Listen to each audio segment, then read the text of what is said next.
हाँ जी, तारा चबेल के इरफान में पंजाब पुलिस वाला वाजबिया पंजाब पुलिस जिंदाबाद जी जी पूरा माहौल माशाल्लाह।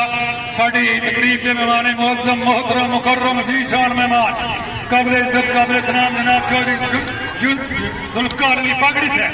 आए जनाब प्यारी हस्ती चौधरी जुल्फ़कार अली बागड़ी आज के मेहमान बिल्ला हनी सिंह सदके मुछालिया ताड़ी मारो मुछाला राज मुछाला राज बल्ले लो बल्ले लो ताड़ी मारो मुछाला राज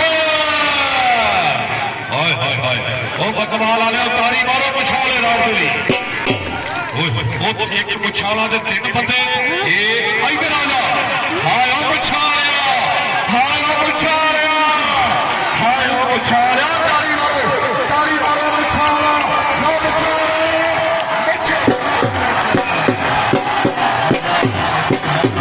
जिंदाबाद जी जनाब साढ़े अज एक होर मेहमान पटवारी साहब शुक्रिया दा बड़ी मिलबत आओ जी मुछाल आओ जी क्या बात है लो मलिक रशीद एमएनए मुस्लिम लीग नून खुडियां वाले उन्होंने इलाके का बबर शेर मुछाला मराठ जिन्होंने मुछाल